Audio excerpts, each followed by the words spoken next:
Madame, Monsieur, bonsoir. Merci de votre fidélité aux 20 heures. À la une, les écoles publiques se vident au profit des écoles privées. Les effectifs explosent dans les salles de classe. Constat sur le terrain à Limete, ici à Kinshasa. C'est à suivre dans cette édition d'information. Pas de pardon pour les récidivistes de la corruption. Le Premier ministre met en garde les magistrats et les OPJ à l'ouverture des États généraux de la justice en RDC. Travaux ouverts aujourd'hui. Devoir de mémoire, l'épouse de l'ex-président Joseph Kasavubu, peu connu du public, a été célébrée par les enfants du couple présidentiel. 25 ans après sa mort, Hortense Goma-Massinda reste un modèle de dignité. Voilà tout pour les titres. Bienvenue à toutes et à tous. Le couple présidentiel a partagé des moments aujourd'hui avec des albinos à Kinshasa. C'était à l'occasion du lancement du tout premier colloque sur l'albinisme. Félix-Antoine Tshisekedi Tshilombo, président en exercice de l'Union africaine, appelle à l'arrêt de toute forme de discrimination basée sur des critères physiques à l'endroit des personnes atteintes de l'albinisme. Retour sur la cérémonie organisée par le panel chargé d'accompagner la mandature de la RDC à l'Union africaine avec Pierre Kibombe. Tous les êtres humains naissent libres et égaux en dignité et en droit, article 1er de la Déclaration universelle des droits de l'homme, bien perçue en République démocratique du Congo. Sous le haut patronage du chef de l'État, Félix-Antoine Tshisekedi Tshilombo, le panel d'accompagnement de sa mandature à la présidence en exercice de l'Union africaine a consacré la journée de mardi 19 octobre 2021 au tout premier colloque panafricain de sensibilisation sur l'albinisme au chapiteau Pullman Grand Hôtel Kinshasa. En cette journée de sensibilisation de la société, le président de la République et son épouse, la distinguée première dame Denise Nyakeru Tshisekedi, sont venus se joindre à l'assistance parmi laquelle la représentante spéciale du secrétaire général de l'ONU, Bintou Keïta, des députés et sénateurs, des membres du gouvernement, des ambassadeurs, des représentants des systèmes et agences des Nations Unies en RDC et des délégations venues de différents pays du continent. Malgré la consécration de leurs droits, les personnes atteintes d'albinisme continuent de subir des discriminations, le rejet de leurs proches, la violence, des crimes rituels sous le regard indifférent de la société. C'est une situation que le chef de l'État, président en exercice de l'Union africaine, a stigmatisée dans son allocution d'ouverture du colloque, appelant à l'arrêt de toutes les formes de discrimination des personnes affectées par l'albinisme. C'est un immense honneur pour moi d'ouvrir ce premier colloque panafricain de sensibilisation sur l'albinisme à Kinshasa. C'est en ma qualité de président en exercice de l'Union africaine que je me tiens ici pour exprimer tout mon attachement depuis des années aux valeurs des droits de l'homme et au combat que je mène, que nous devons mener ensemble contre toutes les formes de discrimination. La science nous dit que l'albinisme est une maladie rare, non transmissible et héréditaire, qui existe dans le monde entier, indépendamment de l'appartenance ethnique ou du genre. L'albinisme est dû à une absence de pigmentation sur les cheveux, la peau et les yeux. Il n'existe aucun remède à l'heure actuelle. Cette explication scientifique doit nous interpeller sur deux plans. Premièrement, sur le caractère inné, quasi incontrôlable de comment est-ce que nous venons au monde. Autant on est albinos, autant on est noir, blanc, jumeau, gaucher, avec des cheveux blonds, avec handicap, etc. Deuxièmement, c'est une interpellation sur les fondements d'une discrimination basée sur des critères physiques que personne ne contrôle. Aujourd'hui, nous sommes à Kinshasa pour défendre les droits des personnes atteintes d'albinisme, mais n'oublions pas qu'aujourd'hui encore, dans de nombreux endroits au monde, être noir de peau ou être une femme continue d'être des motifs de discrimination et de violation des droits humains. René Cassin, l'un des pères de la Déclaration universelle des droits de l'homme, disait, je cite, « La méconnaissance et le mépris des droits de l'homme ont conduit à des actes de barbarie qui révoltent la conscience de l'humanité. » En effet, l'absence de connaissances, les préjugés et stéréotypes, la peur de l'inconnu, le manque d'éducation sont autant de facteurs qui ont contribué à déshumaniser la personne atteinte d'albinisme, à faire d'eux des citoyens de dernière classe. Il nous faut combattre ces mentalités arriérées.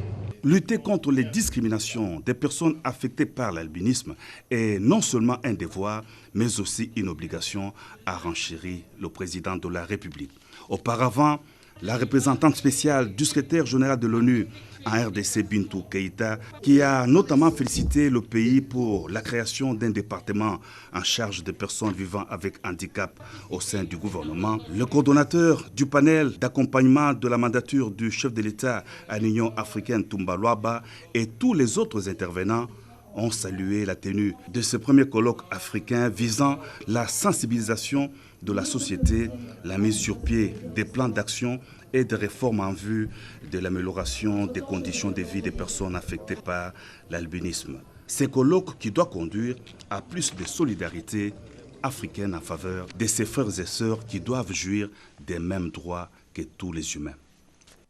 La nation n'accordera aucun pardon aux corrompus. Des propos tenus par le Premier ministre Jean-Michel Samaloukonde aujourd'hui lors du lancement des travaux des États généraux de la lutte contre la corruption. Les détails avec Pati Tondouango Kizunda. Après le lancement d'un état des droits véritable en République démocratique du Congo dans les discours d'investiture du chef de l'État, l'heure est aujourd'hui aux États généraux de la lutte contre la corruption. Le Premier ministre et représentant personnel du président de la République à ses assises de 3 jours est revenu longuement sur les fléaux de la corruption et ses conséquences néfastes pour le développement d'une nation. Selon Jean-Michel Samaloukonde Kyenge, qui paraphrasait les chefs de l'État, il n'y aura plus de pardon pour les récidivistes de ces antivaleurs. C'est ici l'occasion d'attirer l'attention singulièrement des magistrats et agents de police judiciaire qui doivent pleinement jouer leur rôle. La République n'accordera aucun pardon à ceux d'entre eux qui auront facilité ou couvert tout acte de corruption ou de détournement des deniers publics. Il est à rappeler que depuis la mise en place des structures de lutte contre la corruption par les chefs de l'État, les trésors publics respirent. Le chef de l'État a mis en place un service spécialisé dénommé Agence de prévention et de lutte contre la corruption. Le président de la République a voulu accentuer le contrôle des finances publiques en réactivant un autre service, plus vieux. Il s'agit de l'inspection générale des finances. Et au sein du gouvernement de la République et des différentes institutions, plusieurs mécanismes sont développés actuellement pour lutter contre la corruption, la fraude de tout genre et le coulage de recettes.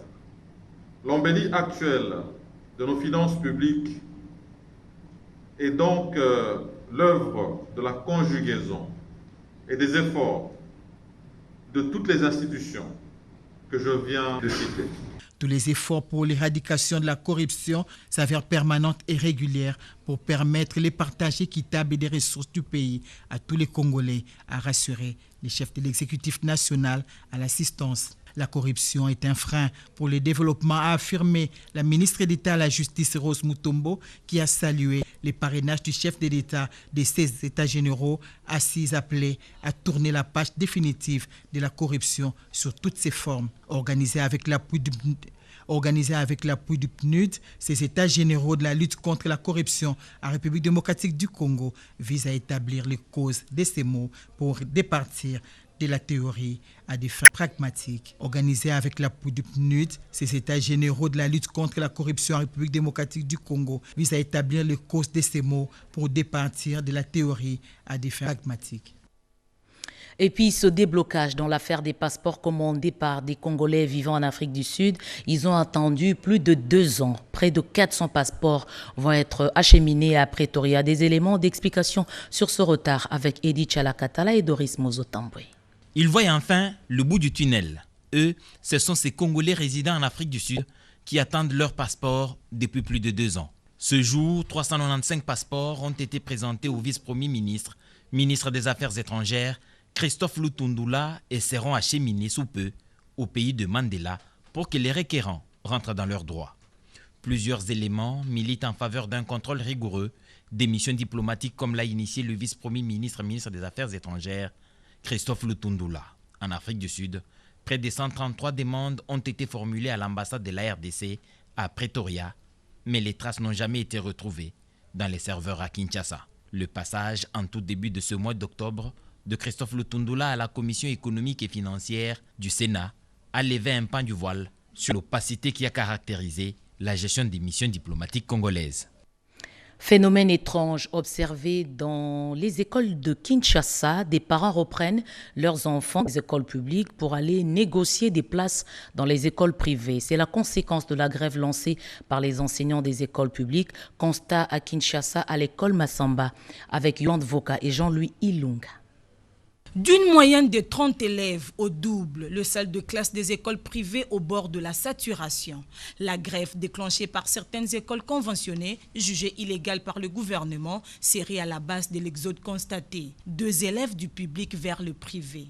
Le cas de l'école Massamba illustre bien cette situation qui, selon certains, serait passagère. En attendant que les violences s'accordent entre l'État employeur et les banques syndicales. La rentrée scolaire 2021-2022 a été effective, suivie de l'actualisation du potentiel des enseignants. C'est une rentrée en fait qui, pour nous, est heureuse parce qu'elle coïncide avec la date de la création de l'école. Une aubaine pour le privé qui voit les affaires prendre une courbe ascendante. Aux côtés de ces tableaux, Massamba, créé le 4 octobre 1965, une coïncidence pour la rentrée scolaire 2021-2022, a célébré un 56e anniversaire, 56 ans au profit de l'éducation des enfants. Le 4 octobre 1965, l'école totalise 56 ans d'existence. Vraiment, c'est une année interpellatrice pour nous autres. Bon, pendant les 56 ans, nous avons hérité d'une administration rigoureuse, juste, transparente et inclusive et des promotions aux résultats élogieux. Investir dans l'éducation, c'est investir pour les futurs. Expérimentation d'une nouvelle technique sur les routes dans la capitale. Le test est effectué sur 5 grandes avenues dans le cadre du projet Chilengelou, démonstration en images avec Robert Ndaye. Journée historique pour la population de la commune d'Ngiringiri, précisément c'est l'habitant sur l'avenue Makanza et qui n'a jamais vu une couche d'asphaltage depuis 1960. Ce mardi 19 octobre, l'entreprise Bazmastic a procédé à la réalisation d'une planche d'essai du produit Bazmastic sur une distance de plus ou moins 1 km. Une opération qui vient renforcer la stabilisation de la route. Après les travaux d'assainissement, de la pose de la couche des fondations et de base, l'heure est au bitumage de Makanza qui relie 5 grandes avenues jusqu'au 24 novembre. Devant la mission de contrôle du laboratoire national et de l'OVD, les premiers résultats sont satisfaisants. La population bénéficiaire s'en félicite.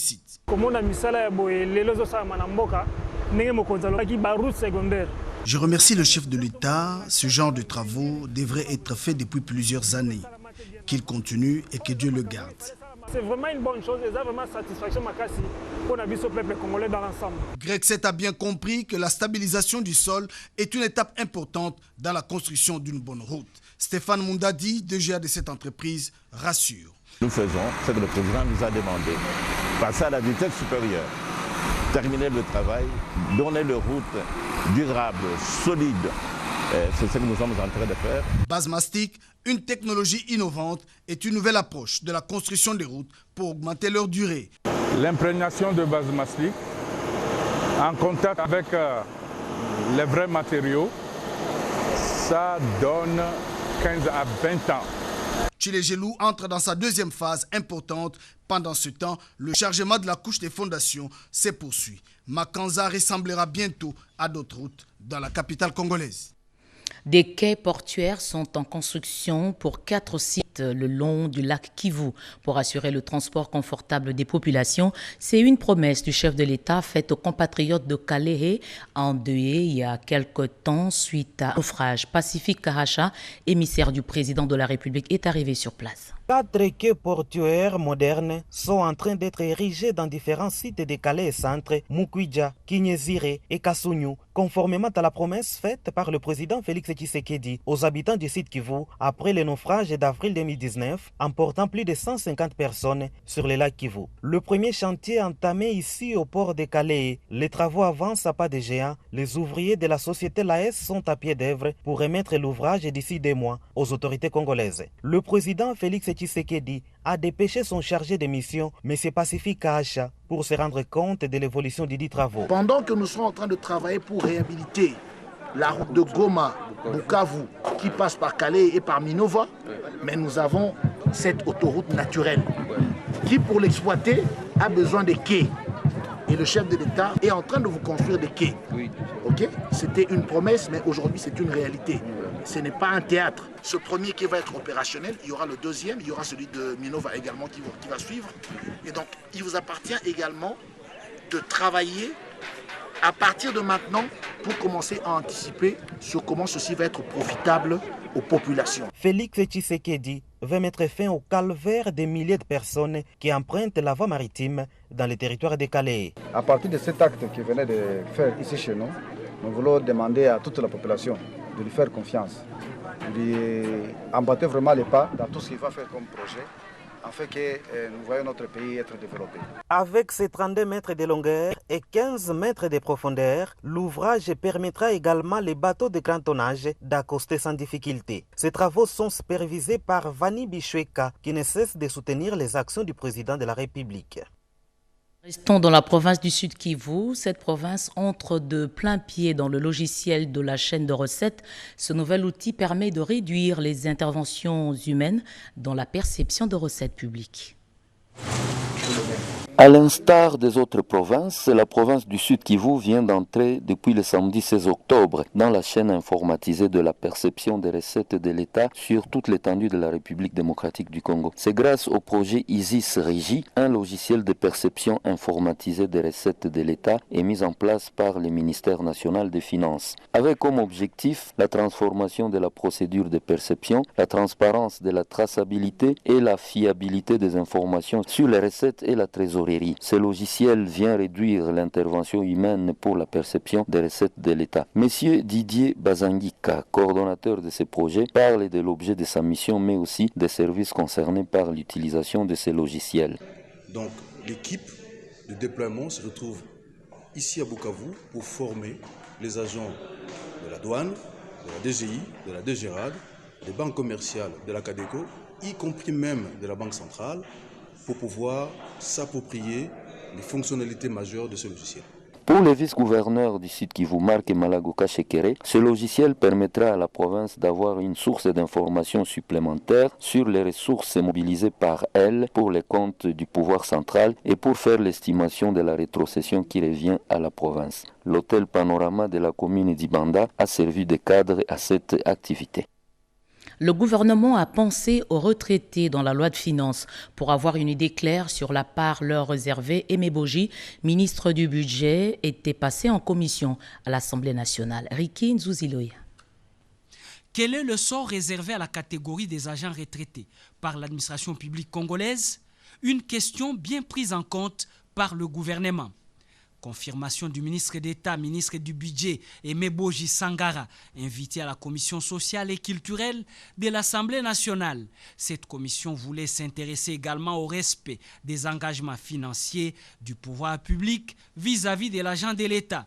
Je viens donc de rassurer notre commission que le gouvernement de la République non seulement s'engage à payer mensuellement sa quotité en termes de versement pour les contributions à la caisse nationale de sécurité sociale, mais aussi à étendre, c'est l'une des ambitions du gouvernement, cette caisse non seulement à d'autres provinces, parce qu'elle n'est pas encore installée sur l'ensemble du territoire national, mais aussi à élargir les champs d'application aux autres secteurs de la fonction publique.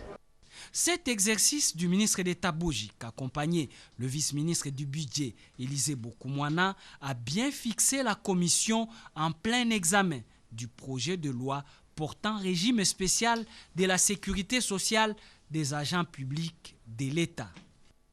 L'OCC est aujourd'hui bien équipé pour assurer le contrôle des différents produits, même dans le contexte des suppressions des barrières, principe de la zone de libre-échange continentale. Le personnel est payé à date. Des réalisations à mettre à l'actif de la nouvelle équipe à la tête de l'OCC dans les 100 jours. Une page magazine revient sur les différentes réalisations à la fin de ce journal. Pour l'instant, voici cet avant-goût avec Jacques Méji Chiboaboa. 100 jours après la mise en place d'une nouvelle équipe dirigeante à la tête de l'Office congolais des contrôles sur ordre du chef de l'État, le ministre du Commerce extérieur, Jean-Lucien Boussatonga, a tenu à faire sans complaisance un bilan à mi-parcours de prestations de l'OCC. La rentabilité de cet établissement public, la gestion de ressources humaines, l'application de recommandations de l'IGF et de la tutelle ont été au centre de cette grande réunion d'évaluation. À ce jour, en ce qui concerne la redevabilité, les agents sont payés régulièrement chaque le 25 du mois. Vous savez, c'est le président de la République, son Excellence Félix Tshisekedi, qui est le président de l'Union africaine. C'est lui qui est en train de manager à travers le ministère du Commerce extérieur cette zone de libre-échange continentale. Un des maillons les plus importants est l'OCC. Le plateau technique de l'OCC à travers nos 30 laboratoires sont renforcés. Le ministre Jean-Lucien Boussa se dit satisfait de la qualité du travail effectué. Et donc je suis, en tant que ministre tutelle, satisfait, en tant que membre du gouvernement de la République, aussi satisfait, et la vision du président de la République de pouvoir mettre en place de nouvelles équipes a été une vision, à mon avis, très adéquate. Même la délégation syndicale soutient la politique managériale de la nouvelle équipe dirigeante.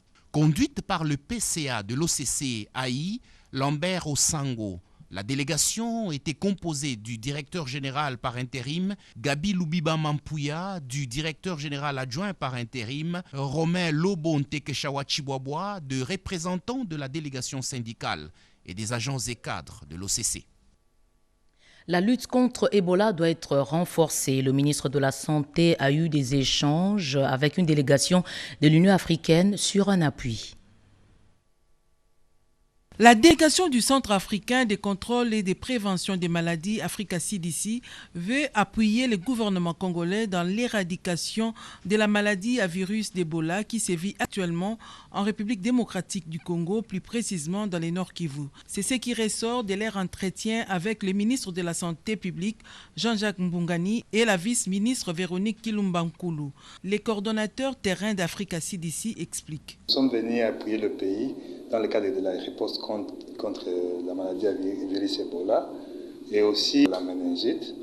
Nous avons une délégation qui est venue d'Addis Abeba pour présenter d'abord les civilités, donner une idée générale de leur mission, informer au ministre que l'équipe va se déplacer là où il y a l'épidémie pour palper les besoins dont le pays a pour que Africa CDC puisse assister le pays. Nous allons travailler ensemble pour identifier ce dont on peut apporter au pays. De son côté, le ministre de la Santé publique, Jean-Jacques Mbungani, a promis toute l'assistance de l'exécutif national à la délégation d'Africa CDC. Nous sommes là pour appuyer le pays, ça c'est primordial, comme nous appuyons tout le pays du continent, surtout dans la lutte contre la pandémie Covid-19, Ebola ainsi que la méningite. Africa CDC est un organe de contrôle et de prévention des maladies pour le compte de l'Union africaine. À noter dans vos agendas, le jeudi 21 octobre, le chef de l'État va lancer les travaux du Forum national de vaccination et de l'éradication de la poliomyélite. En prévision de ces travaux, l'UNICEF et le programme élargi de vaccination ont organisé un briefing de presse. Eugénie Dadachabani. Le gouvernement, sur instruction du chef de l'État, Félix-Antoine Tshisekedi Tshilombo, a alloué 16 millions de dollars pour financer la couverture vaccinale sur toute l'étendue de la République. C'est pour arriver à garantir l'immunité collective et réduire la prévalence des décès et la morbidité due aux maladies évitables par la vaccination. C'est la concrétisation de l'engagement pris au niveau régional à travers la déclaration d'Addis Abeba et au pays par la déclaration de Kinshasa. Ces deux engagements incitent l'accroissement des financements par le gouvernement de la couverture vaccinale des routines et des masses. Pour l'éradication de la polio, le pays a adhéré au plan de transition des acquis de l'initiative mondiale pour l'éradication de la polio. Les soucis du ministère de la Santé par les biais du programme élargi de vaccination PEV et le maintien du statut pays libre de circulation de polio. Ces points étaient explicités au briefing et feront l'objet du Forum national sur la vaccination et l'éradication de la polio qui sera lancé ce jeudi 21 octobre au Musée national par le chef de l'État. En prélude de ce forum, Mireille Moutoualé de PEV et Clara Toko de Village Rich ont explicité ces différents points qui seront à l'ordre du jour. Le représentant résident de l'UNICEF a saisi l'opportunité pour expliciter le code de conduite sur la protection contre l'exploitation et l'abus sexuel. La campagne de l'unité et de la cohésion nationale a atteint l'étape de l'Odja. La ministre auprès le président de la République, Nana Manoanina, a sensibilisé la population sur les valeurs républicaines. Jacques Kabouaba.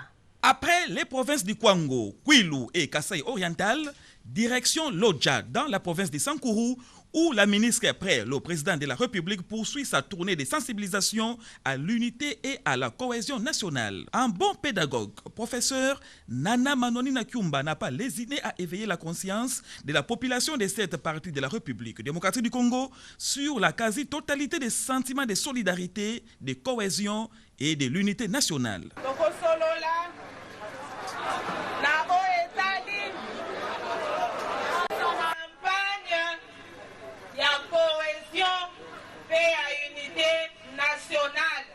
Nous allons parler de la campagne de cohésion et de l'unité nationale. Autrefois, nous étions au Kwango, au Kwilu, à Mbujimaï et aujourd'hui nous sommes au Sankourou pour transmettre le message du chef de l'État. C'est notre devoir à tous d'accompagner le chef de l'État dans sa vision du développement de la République démocratique du Congo.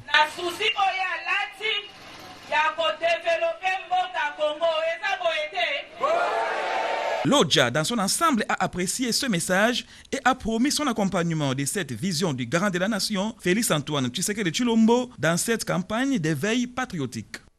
Démarrage du paiement des prestations sociales du troisième trimestre pour l'année en cours. Le ton a été donné aujourd'hui par la ministre de l'Emploi, Claudine Doussi. Willy Atunakov, Olivier Makiesi. Promise, chose due, dit-on. Après avoir lancé le 14 septembre dernier le paiement des prestations sociales du deuxième trimestre 2021 à Kinshasa pour l'ensemble du pays, Claudine Doussi Mwakembe, ministre de l'Emploi, Travail et Prévoyance sociale, est revenue dans ce même cadre magnifique du centre hospitalier de la CNSS Matongé mardi 19 octobre 2021 pour lancer officiellement cette fois-ci le paiement des prestations sociales du troisième trimestre 2021. Occasion propice pour la patronne de l'Emploi, Travail et Prévoyance sociale en République démocratique du Congo de se rendre personnellement compte, comme dans l'Est du pays, de la matérialisation sans faille des instructions données sur le même lieu au nouveau staff dirigeant de la CNSS, Caisse nationale de sécurité sociale, de relever de 45% les prestations sociales. Elles sont donc passées de 220 000 francs congolais à 320 000 francs congolais à la grande joie des bénéficiaires. Jean-Simon Foutikiakou et Joséphine Chimbiwumba, respectivement directeur général intérimaire et présidente du conseil d'administration intérimaire de la CNSS, ont tour à tour salué les efforts menés par le gouvernement Samalou Kondé par les biais de la ministre des tutelles Claudine Doussi Mwakembe. Le numéro 1 de l'emploi en RDC qui tient à l'amélioration des conditions sociales, non seulement des travailleurs, mais aussi et surtout des retraités et autres héranciers du régime général de sécurité sociale, a réitéré la volonté du gouvernement de Ouarios, sous le leadership du président Félix-Antoine Tshisekedi Tshilombo, d'œuvrer pour la matérialisation de la vision « Le peuple d'abord ». Je l'ai dit en ouverture, les oubliés de l'histoire, Hortense Goma Kassinda, épouse du président Joseph Kasavubu, est morte il y a 25 ans.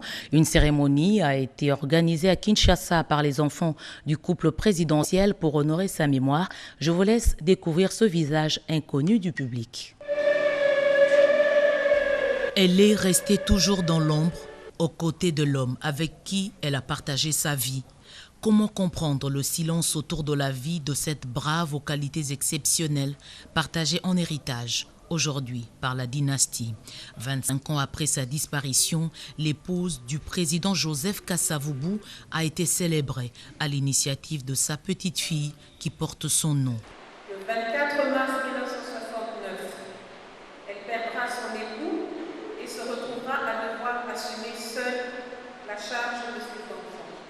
Son mari, vénéré à Singini au Congo central, la défunte première First Lady détenait seule le secret du mystère du personnage par ses valeurs d'homme intègre et visionnaire. Je célèbre ma maman tous les jours. Il n'y a pas un jour en particulier où je ne la célèbre pas. Ce n'était pas que notre maman à nous, c'était la maman de tous les Congolais et Congolaises à qui elle aimait donner plus que son cœur pouvait donner. Hortense a connu l'exil. Femme modèle dans l'humilité et la grandeur d'âme, avec son homme, ils ont été mis à résidence surveillée accompagnés de leur fille aînée Rose Kasavubu dans des conditions dramatiques après le coup d'État de 1965. En 1992, elle fut invitée à la conférence nationale souveraine. Elle a eu le goût de la politique dans laquelle elle baignait, déjà au point de devenir députée au Parlement de transition. Décédée à Kinshasa à l'âge de 73 ans, Hortense Goma a obtenu la médaille de l'Ordre national des léopards. Et puis, deux annonces avant de boucler ce journal. Le président de la République a signé l'ordonnance portant prorogation de l'état de siège sur une partie du territoire de la République démocratique du Congo. Article 1 est prorogé pour une durée de 15 jours, prenant cours le 19 octobre 2021. L'ordonnance du 3 mai 2021, telle que complétée à ce jour, portant proclamation de l'état de siège sur une partie du territoire de la République démocratique du Congo. Sont abrogées toutes les dispositions antérieures contraires à la présente ordonnance. Le Premier ministre, le vice-premier ministre, ministre de l'Intérieur, Sécurité, Décentralisation et Affaires coutumières, le ministre d'État, ministre de la Justice et garde des Sceaux, ainsi que le ministre de la Défense nationale et anciens combattants sont chargés, chacun en ce qui le concerne, de l'exécution de la présente ordonnance qui sort ses effets à la date de sa signature faite à Kinshasa le 19 octobre 2021.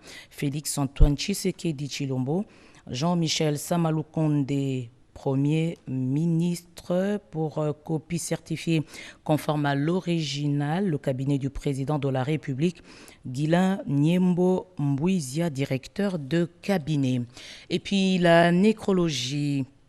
Décédé depuis le 5 octobre 2021, le programme des obsèques du magistrat Ilunga Kalenga Floribert, président de la Cour suprême de justice honoraire et émérite, se présente comme suit. Demain, mercredi 20 octobre 2021, 9h, levée de la dépouille mortelle de l'hôpital du Cinquantenaire, 11h, audience solennelle à la Cour de cassation, et puis 13h30, départ pour inhumation à la nécropole entre terre et ciel. Ce communiqué nécrologique porte la signature du protocole de la Cour de cassation. Ce journal est terminé. L'actualité revient à 23h à la présentation Serge Mata. Je reviens demain à 20h avec la même force.